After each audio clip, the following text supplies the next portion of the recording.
आमचे नवनवीन व्हिडिओ पाहण्यासाठी आमच्या ज्ञान मंदिर या चॅनलला सबस्क्राईब करा आणि हो बेल आयकॉन दाबायला विसरू नका. जय शिवराय. विवाह दोन तणांचंच नाही तर दोन मनांचंही बंधन, पण हाच विश्वास हेच नातं आज कुठंतरी समाज मनात ढासळतंय का? एकीकडे शिक्षणानं प्रगल्भ होऊन आम्ही मात्र संस्कारानं अधोगतीला जातोय का? आज एकीकडे हीच कुटुंब अवस्था जर घटस्फोटापर्यंत येऊन पोहोचत असेल तर आम्ही नेमकं शिकलो काय? सगळ्यात मोठा प्रश्न आहे.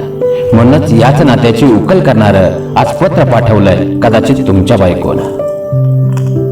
अहो, मी तुमची बायको बोलते. तसं तर मी रात्रीच तुमच्याशी बोलणार होते, तुमच्या फुगलेल्या गालावर हळूच हसू आणणार होते, पण घरात आणि तुमच्या जीवनात मी जरा नवीनच असल्यानं धीर मात्र होत नव्हता. म्हणूनच आज हे पत्रामार्फत तुमच्यापर्यंत पोहोचवते. कायमचं लक्षात राहणारं लॉकडाऊनचं लग्न आपलं लग्न होऊन 4 महिने झाले कसे अलगद निघून गेले ते कळले सुद्धा नाही बरं. आयुष्याला आधार देणारा तुमच्यासारखा गोड साथीदार सोबत असताना कळेलही कसं म्हणा. पण काल काय झालं होतं तुम्हाला? मला सकाळी उठायला थोडासा उशीर काय झाला? गाल फुगून ऑफिसला निघून गेलात. रात्री भाजी थोडीशी आवडली नाही म्हणून कुरकुर करायला लागलात. सकाळी नाश्त्याला थोडासा उशीर झाला म्हणून आवाज चढवलात. खरंच एवढी मोठी चूक होती की घरातील सर्वांसमोर तुम्ही माझा अपमान केलात. खरं सांगू तुम्हाला, आपल्या घराचं माप ओलांडलं हे फक्त आणि फक्त तुमच्या विश्वासावर. बाकीची नाती ही तर सगळी नंतर जोडली गेलीत. तुमच्या साथीनंच तर या नात्यात रंग प्रेमाचे भरण्यात मला बळ मिळाले. अहो, ऐकताय ना? बायकोला जर तिच्या नवऱ्याची भक्कम साथ असेल तर ती सगळ्या जगासोबत सुद्धा लढू शकते हो. पण नवरा जर समजून घेणारा नसेल तर ती स्वतःसोबत सुद्धा हरून जाते. थोडंसं स्पष्ट बोलू, राग नका मानू बरं. बायको होणं खरंच एवढं सोपं असतं का हो? नवरा आयुष्यभर नवराच राहतो, नवरी मुलगी मात्र बायको बनते. तुमची बायको होण्या अगोदर ती कोणाच्या तरी घरातील आई बापाची लाडाची लेक असते, कोणाच्या तरी काळजाचा ठोका म्हणजे बहीण असते. पण माप ओलांडतानाच ती मनोमन या सगळ्या नात्यांना तिलांजली देते आणि नवीन घरात सामावून जाते. म्हणून तर मैत्रिणी सुद्धा म्हणतात बदललीच गाता तू. लग्नानंतर बदलत्या परिस्थितीत जुळून घेताना तिचा एकच आधार असतो, तो म्हणजे तिचा पती. त्याची साथ मिळाली तर ठीकच, नाहीतर मग मात्र ती पुरती खचून जाते. 20 वर्ष माहेरी लागलेल्या सगळ्या सवयींच्या नेमकं उलट सासरी वागावं लागतं. नवरा म्हणून तुम्हाला तुमच्याच घरात मनासारखं वागता येतं. अल्लडपणा सोडून अचानक मोठं व्हावं लागतं. जबाबदारीचं गाठोडं सांभाळत आता जबाबदार सुद्धा व्हावं लागतं. आणि खरं सांगू, अगदी तुमची शपथ बरं, गेल्या 4 महिन्यापासून दर क्षणाला मी हाच प्रयत्न करते. लहानपणापासून मला भूक लागली की सहन होत नाही. मी आईला लगेच म्हणायची, ए आई भूक लागली, लवकर दे ना ग जेवायला. आणि आई पण लगेच ताट हातात द्यायची. पण आता सासरी आल्यापासून कितीही भूक लागली तरी सगळ्यांना वाढून झाल्यावर जेवायची सवय लावून घेऊन येणारे मी. माहेरी साधा खोकला सर्दी झाली तरी घर डोक्यावर घेणारी मी. सासरी आल्यापासून तापाने फणफणले तरी तुला त्याची चाहूल लागू देत नाही ना रे मी. खरं सांगते, माहेरी आईकडं आजपर्यंत कधी स्वयंपाकघरात शिरले नव्हते.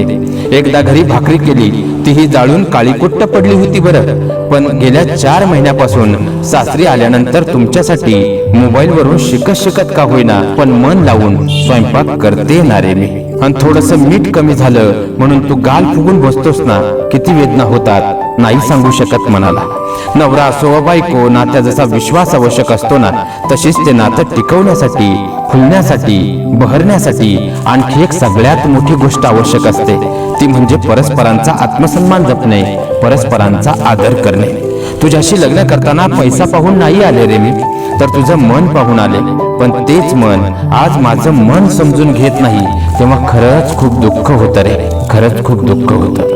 पिकनिक असो वा कॉलेज, कधी स्वतःची बॅग पॅक न करणारी मी सासरी आल्यापासून माझ्यासोबत तुझी सुद्धा बॅग व्यवस्थित पॅक करायला शिकलेच ना रे मी. स्वतः हाताने माहेरी काही न उचलणारी मी आपल्या संसाराचा गाडा आता आनंदानं ओढते येणारे मी. माहेरी आम्ही 4 भावंड बरं, पण या 4ही भावंडात सर्वात आधी मला प्राथमिकता मिळायला हवी म्हणून आई सोबत गेल्या 20 वर्ष भांडणारी मी. लग्न झाल्यापासून सर्वप्रथम तुला प्राथमिकता देते ना रे मी. विसरलास तू? माहेरी दुसऱ्याच्या हिश्श्यामध्ये आलेलं सुद्धा स्वतः हिसकावून घेणारी मी. माझ्या हिश्श्याचं सुद्धा सारं काही तुला द्यायला शिकते ना रे मी. माहेरी सगळ्यांना ऑर्डर देणारी मी. सासरी तुझ्यासह माझ्या सासू सासऱ्यांच्या ही ऑर्डर आता ऐकते ना रे मी.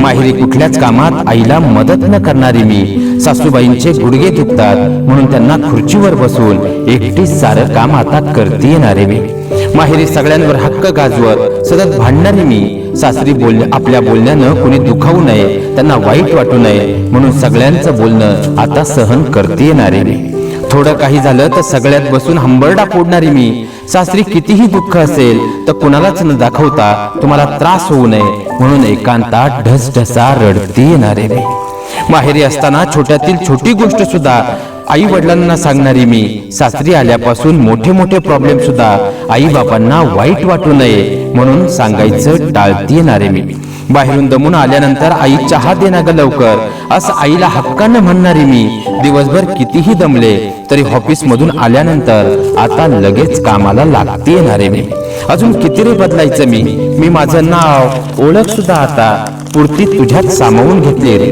तुला म्हंटल तुझ्या वडिलांच्या जागी माझं नाव लिही, जन्माजन्मांतरीचे बंद आहेत ना आपले, मग काय हरकत आहे, चल एक नवीनच प्रयोग करून पाहूया, 6 महिने मी सासरी राहते, पुढील 6 महिने तू तुझ्या सासरी राहायला येतोस, लागानं लालबुंद झालास ना तू, पण तुझ्यासाठी फक्त तुझ्यासाठी मी मात्र असं केलंय रे, जन्मदात्यानं दिलेलं नाव खोडून माझ्या तन मनासोबत ती जागा सुद्धा आता तुला दिली येणार रे, तुला तर फक्त 6 महिने राहा माझ्या माहेरी असंच बोलली, मी मात्र आयुष्यभरासाठी तुझ्या घरी आनंदाने आले रे, तेही कोणतीही तक्रार न करता.